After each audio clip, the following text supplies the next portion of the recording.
My next story brings us to Berkeley, always on the cutting edge of government control of our lives.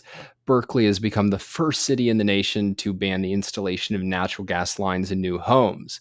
So, this new ordinance is going to require all new single family homes, townhomes, small apartment buildings to be purely electric in its infrastructure. And the city's going to include commercial buildings and larger residential structures eventually over time. The California Energy Commission chairman, David Hochschild, I think is how you pronounce it, he spoke at a meeting saying that other cities, 50 cities, in fact, across California, were considering similar actions and looking to Berkeley for inspiration and guidance as they develop legislation.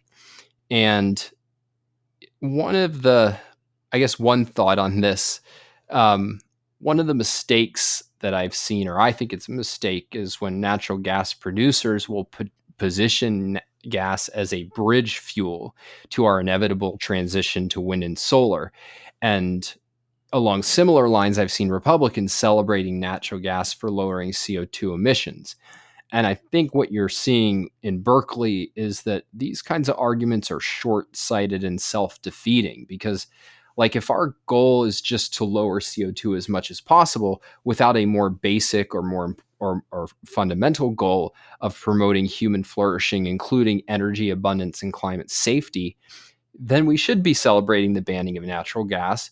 And if we're inevitably transitioning to wind and solar, then we shouldn't worry too much about these bans because natural gas is easily replaceable. And that's why I think what you need to have is a clear, what we call 100, that is your inspiring goal. And that should have, I think, be connected to this larger vision of human flourishing, of which lowering CO2 is at best one component. And, you know, if we actually were to follow Berkeley in banning natural gas and banning coal and banning nuclear, as people want to do, I mean, you're talking about the complete obliteration of our way of life. And so, I mean, this is incredibly, I mean, reckless and destructive. It's only made it all plausible because they're turning to electricity, which is still powered predominantly by fossil fuels. So, I mean, it's completely dishonest even to present this as though we're getting off of natural gas. It's at best, we're changing the way that we use natural gas and other fossil fuels, as well as whatever other reliable sources of energy Berkeley has access to. And, um, it's at most saying that maybe someday when these are allegedly fully replaceable by wind and solar, then, we'll have banned natural gas. But even taking this as like an achievement precisely is, um, I think, extremely troublesome. And I have another reason that I do not want to live in Berkeley. Yeah, I agree with your assessment. I also see this a lot with like big oil companies like BP pandering to that, like, oh, we need to help the energy transition to wind and solar with, more natural gas.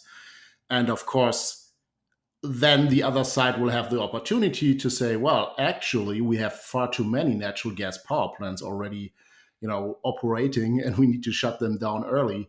And so that once you get on the sort of battleground where your opponent is has the moral high ground, the ideal is to minimize CO2 emissions to zero and so on. You cannot win this. And I don't know exactly what something like BP's strategy is in this, but this is definitely a losing battle. And yeah, it's not going to work. I also see a lot of people making arguments like, oh, we have actually decreased methane emissions by this and that many percentage points, and we're getting more efficient, and overall, well, we are better than coal.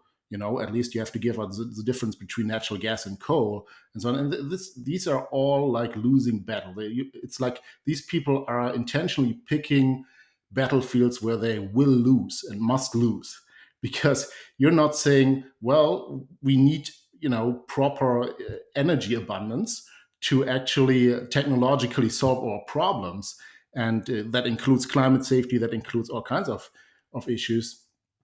And this like no matter what the climate of the future is, we will need a lot of reliable energy, and the alternatives that are proposed are not going to deliver that. So wind and solar will not in the foreseeable future be able even to catch up with fossil fuel growth.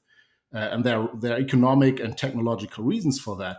So every time you see someone, and this is often in the nuclear industry or in the natural gas industry, and they are saying, well, this actually perfectly complement the renewables. And so immediately they are acknowledging that this, no matter what happens, the energy transition to these particular wind and solar technologies needs to happen.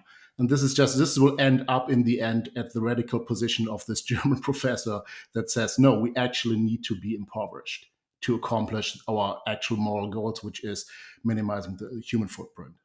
Yeah, I mean, it totally makes sense that, if I'm a natural gas company, I want to point out my superior to alternatives, but they will inevitably attack coal on the basis of its CO2 emissions, never mind that they, have, albeit less, but still real CO2 emissions. And so, if you concede that that's a goal, you're putting a ticking, a ticking clock on your lifespan as a company.